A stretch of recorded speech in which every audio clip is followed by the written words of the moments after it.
It has been officially 3 months and 2 days. See, I got that mixed up. Since I did my video on the Steam Deck and how it changed my gaming experience forever. Like I said before, I have two PCs next to me, which I'll use one for modding on gaming, and the other one I use is PS4. But I'm always coming home from work and I'm always tired. And I don't feel like just getting up and playing the games. But with the Steam Deck, I can just flip it on, turn it on. And the only difficult thing I decide is what should I play first and what should I play later. Well, that's just it. Now, before I had a Steam Deck, I never cared much about Steam gaming. I never really used it. I was mostly a PlayStation kid, and I would have my PS Vita or PlayStation 4 or whatever game I would play on my PC, which was mostly Toho games or some Steam games, which was mostly Fallout. By always use mods on Fallout, because why else would you play Fallout? Now, that being said, ever since I got the Steam Deck, this beautiful baby, which is the 512 gigabyte version, I have been more interactive with the community. Mainly thanks to two pages on Twitter, Gaming on Linux, and of course, Steam Deck HQ. These two sites help you optimize and tell you tips and tricks on how to make your Steam gaming experience amazing. So many tips on what to do for the Steam Deck. And with the new update on Steam Deck 2.0, playing emulations have never been better. In fact, ever since that day I made my video, I've made a lot of changes to my Steam Deck. A lot of changes. New games I'm starting to play I've never played before.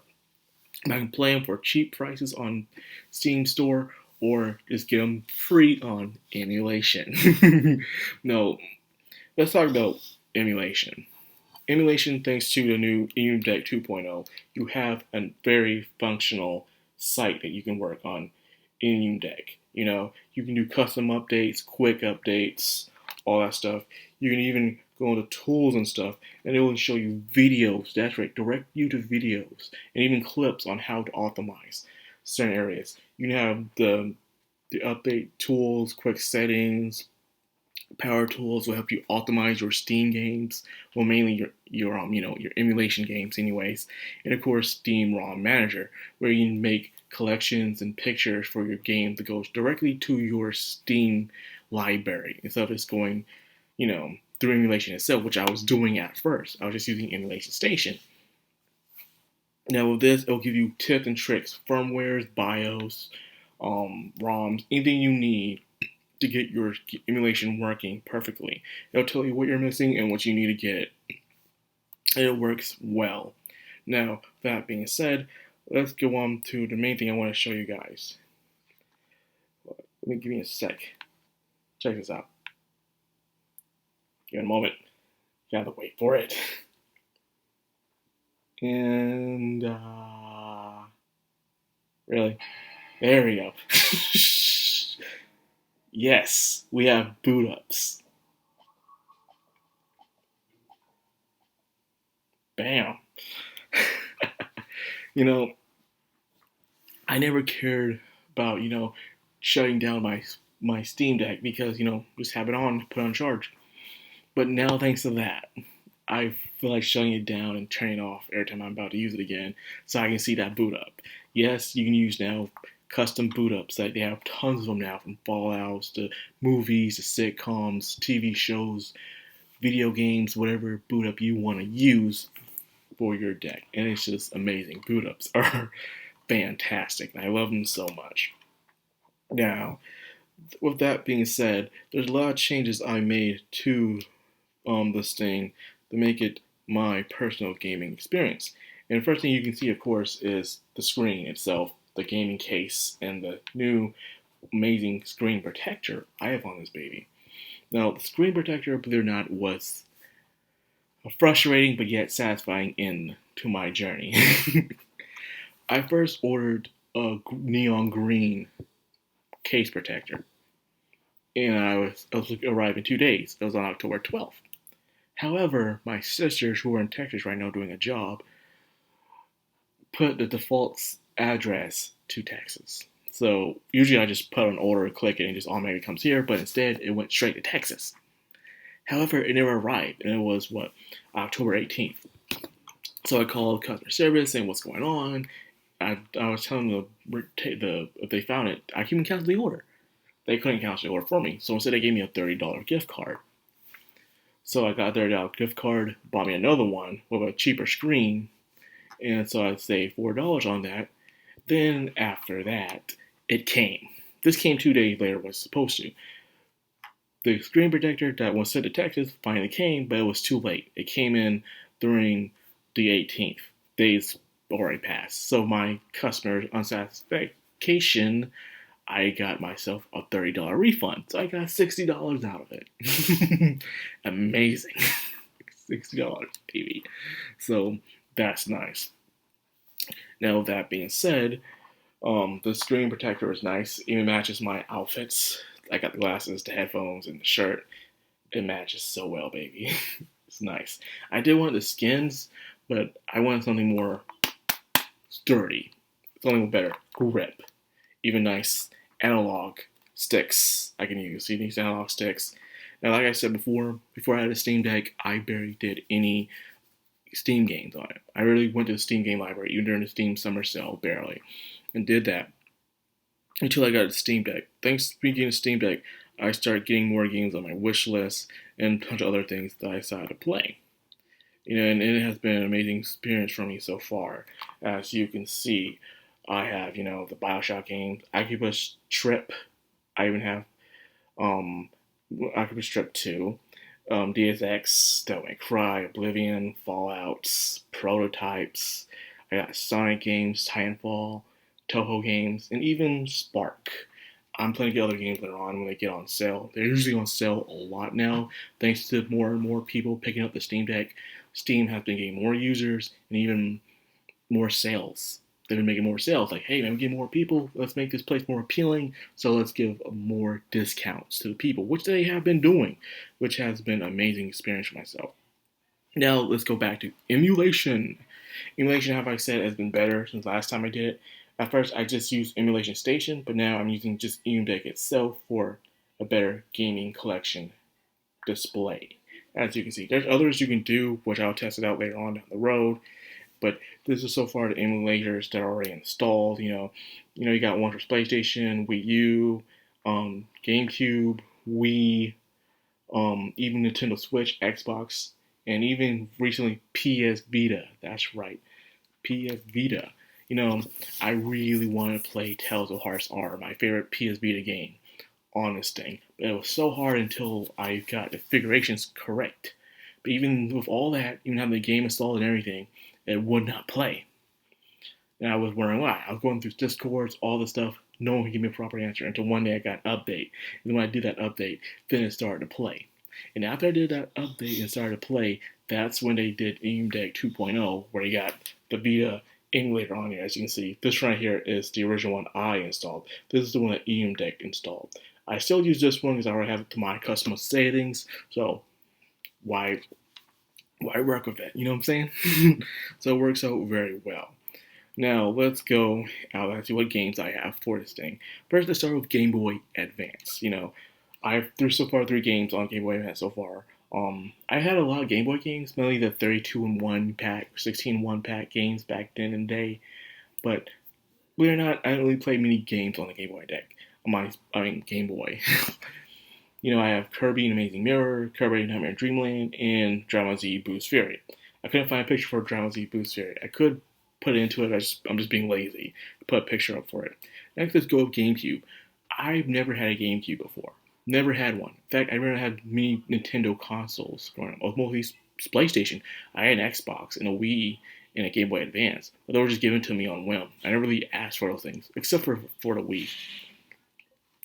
And with this, I had Metroid Prime 1 and 2, Wario World, and Zelda the Twilight Princess. I got it for GameCube because the Wii emulator, not so good on here yet. They're working on it. So far I've been enjoying Wario World and, of course, Twilight Princess, which is one of my more appealing Zelda games. And finally, to my most favorite emulator, PS2. So PS2, I got, Dragon Ball Z Ultimate Tenkaichi 3, my favorite Dragon Ball Z Budokai game. I got Dragon the Ancient Gates, one of the first rated M and first PS2 games I ever played. I got FIFA Street Football, the Jack and Daxter series. I got Ratchet and Clank. I got Shadow, Sly Cooper, of course, Sonic, Tack, Ultimate Spider-Man, and even X-Men Legends 1 and 2. So, I have 21 games so far for the PS2, make it the most games I have in my thing. The PS2 was my childhood. That was the main console I've always played. It's always been my most favorite. Now let's go with PS3. With PS3, I got Ichabus Trip 1. I got Anarchy Reigns, couldn't find a cover for them for some freaking reason. And I've got Donnie's Inferno, The Darkness 2, Deadpool, Dragon Guard, Infamous 1 and 2, Kingdom Hearts Collection, Max Payne, got Rayman, Ratchet and Clank, Sly Cooper, Sonic the Hedgehog, Unleash, and of course, Spider-Man's Web of Shadows and Shattered Dimensions. Tons of cool games on here that I love playing. It is amazing. Love it so much. This one works well so far. The only games I seem to have problems on that I played was Infamous 1 with its audio and Web of Shadows with its lagging, lots of lagging in that one. It's working slowly as updates come by, but sooner or later, Steam Deck HQ are actually working with me, not HQ, but the other one, is working with me to find the good optimum settings for Web of Shadows. Now let's get out of that and finally go to the PSP. As you can see, I got the Third Birthday, Black Rock Shooter, Crisis Core, Daxter, Dissidia, Dodecim, 2 Nonaha games, and Sonic Rivals 1 and 2. Didn't really play many PSP games. I just mostly played demos back in the day, or I was actually reading comics or listening to music on a PSP. I got older, but these are the main games I like playing on my PSP growing up, especially Black Rock Shooter, Dissidia, and of course Daxter. Of course, Crisis Core. I'm waiting for that remake, baby. Oh man, it's been amazing. So yeah, man, it's been an amazing experience with the Steam Deck. I've been playing games I've never played before, collecting more games. The only issue I have now is, what game should I focus on and start playing? Seriously, I have so many games now on Steam with just the games itself alone. But now with emulation, I have 85 games on Steam. Technically, 85. And I'm planning to get even more, like Ultimate Marvels vs. Capcom, some Resident Evils, and so many more. I'm just planning out. I'm also planning to see if I can do Vortex for mods on this thing as well. And I still have tons of storage space left too on both ends, by the way, for my SD card and my internal storage. So I ain't running out of storage anytime soon, by the way. So this has been an amazing experience for me, and I feel like it's only going to get better as time goes on. The Steam Deck definitely is a thing. And by the way, to the person who commented on my video last time, one comment by the way, when they called this the Switch bootleg. This is not a Switch bootleg, baby. The Switch wished it could be this. The Switch wish it could be this. Don't get me wrong, the battery life does suck.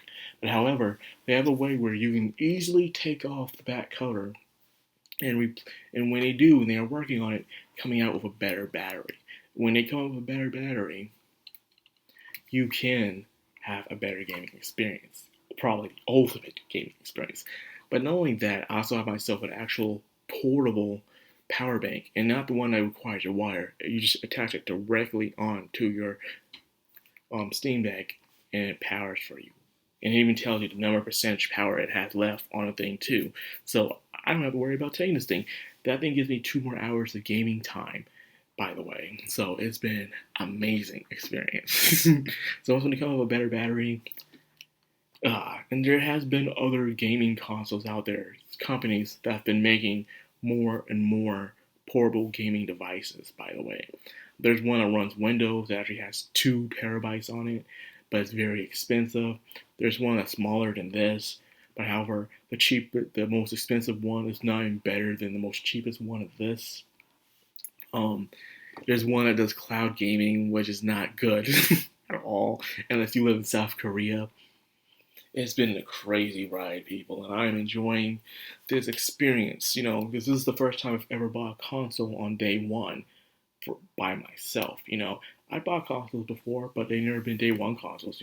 I bought a PS4, I bought 2 PS3s before, one for myself because I need a new one, and then one for my brother. I bought tons of DSs, 3DSs, 2DSs, PSPs, and I think I only had one Vita. But other than that, yeah, I bought consoles. It's just that I never bought them on day one until this one, and it's just been a personal good experience for me that brought me back into gaming all over again. So yeah, you can still be a very responsible adult and still enjoy gaming, even this time of now. The future is looking bright, people, for gaming at least. So anyway, so I'll leave it here, man. It's been a long video as it already is, so I hope you guys enjoyed it. If you did, like, comment, subscribe, of course, hit that bell icon. This has been Madcrown, all anime, signing out.